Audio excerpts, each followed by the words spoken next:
BS or Real Talk, we give you the quotes, you give us the emojis to react to them. First up, the Rockets introduced new head coach Stephen Silas yesterday at a press conference. Here is what he had to say about expectations heading into next season as a first-time coach. Take a listen. For me, it being my first head coaching experience and being in a win-now situation, that's great. I'm a win-now coach. Fizz, do you think that is BS or Real Talk? 100. Oh, there we go. Oh, yeah. I mean, because you got James Harden and Russ. Yeah, what else are you doing? You're not rebuilding. Like, Right. they're going for it. And, it really reminds me of when I went to Memphis. Like, I had Zebo and Mark and Mike and Tony Allen and Vince Carter. These dudes are like, we got to go. And so he understands that. I mean, Stephen Silas was born in the basketball gym. Like, his dad probably was giving birth in the basketball gym. So this guy gets it. He understands it. He's got the temperament. I think he's going to fit in perfect with those guys, and he is absolutely right. It is a win-now situation. Absolutely. Yeah. He said it all right there. James Harden, Westbrook, what else you going to do? Yeah. And them guys is on the other side of 30 now. They looking for just to win a championship. I mean, you can't go in there unless you're trying to trade James Harden. It's win now. Yeah. I mean, well, look, first of all, let me speak for your pregnant wife and all women everywhere. Paul Silas did not birth that baby. No. So he was. I think he was witness while she was in the gym. There we go. Yeah. My wife reminds me of that all the time. But you are absolutely right that he is. I've been saying on the show for a few weeks now. I think he is as experienced as it is possible to be as a first-time head coach. Obviously, grew up in the game, but then put in more than 20 years of his own work as a scout assistant. This guy has been everywhere, done everything, worked with so many big names. So even though he's a first-year head coach, that is 100% Real Talk to me because he is ready to win now. And as you guys point out, he has to win now. That's kind of the mandate. That's why the other guy isn't sitting in that seat anymore. Moving on, the NBA has, as we've said, decided on a December 22nd start. But last week, before it was official, someone did ask Damian Lillard on Twitter about his thoughts, and here is what he responded with. Quote, "If that gets my summer off season back, LOL." And Paul, I've heard a bunch of players saying that they're willing to have that quick December start in exchange for the summer off. Is it BS or Real Talk that that's really that important to guys? Of course. Get back on schedule. I mean, you've been planning this schedule pretty much your whole life, right? So since you started basketball, we play in the fall and winter, and we're off in the summer. It's Real Talk. You want your summers off. You enjoy that moment where you can relax, take some time off after a long, tough season. Yep.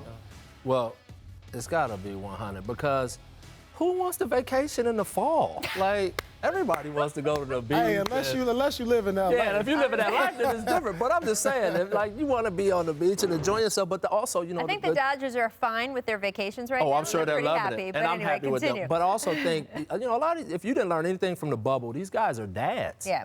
And the family schedule is usually summer times off. And so I know a lot of these guys want to make sure that they get every minute they can with their kids because they know the grind of the season. So I think it's 100 that he's saying that. And look, I bring up Major League Baseball just because they do it doesn't mean that the basketball players think they want to do it, right? Right. And it is something I have heard, frankly, more than I thought I would. I thought it kind of wouldn't matter because any season is basketball season, but it really has made a big difference to a lot of guys, and again, their kids, and it's some guys the only chance to go back to their homes because they're playing in other markets, of course, during the rest of the year. Last up, John Wall joined one of our faves, No Chill Gilbert Arenas, on his podcast, saying he feels players in today's NBA are too friendly with each other. All right, so Fizz, is John Wall saying guys are too friendly, BS or Real Talk?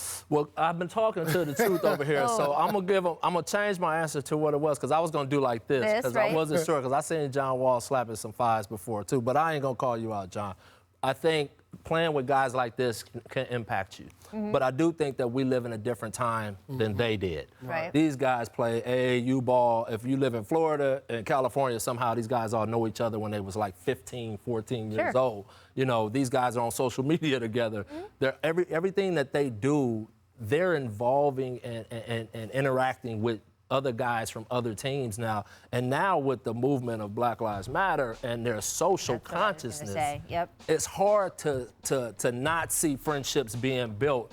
But at the end of the day, I just think as an athlete, you should be able to compartmentalize it and still compete like you don't know a guy once that ball goes up, no matter how friendly you may be. Yeah, for John Wall, that's 100. After a year of my tutelage, I was going to say, that's just how he he was your feels. student in That DC. was, He that was was his young my bucks. approach. I mean, we cool, but just not right now. That's what gave me my edge, though, and that's what gives John Wall his edge.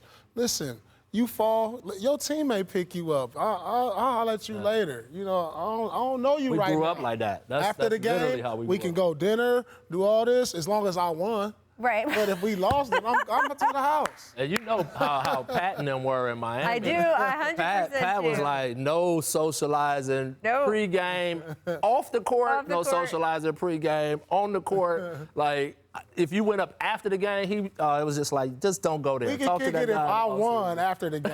I get everything you're saying. If you still want to hang out after if I lost, though, it ain't cool. But I'm going to call all y'all out, by the way. First of all, who, again, he's one. I'm from D.C. I have great affinity for John Wall. But, John, I'm going to call you out a little bit because you are saying this right after he does a practice run with Kevin Durant. He was with Kevin Durant when he was in the room making those comments. He was with James Harden just a couple weeks earlier. That's my point. So if you're not friends, Rachel, in the summer we play against each other. Yeah. Okay. You said when you get to the games. Like okay. Okay. Then I will add, Paul, despite you feeling the way you say you feel, which I totally buy, I covered you when you play. I know you had that edge and that attitude. When you would go against KG in your later years, it's not like you guys stopped being friends. Oh, no. Later years, we was older. We was like, we won together, though. And by the way, Pat Riley, and you are absolutely 100% right, but the friendship between Dwayne Wade and LeBron James is what brought LeBron to Miami. Oh, no doubt. Thanks for watching ESPN on YouTube. For live streaming sports and premium content, subscribe to ESPN+.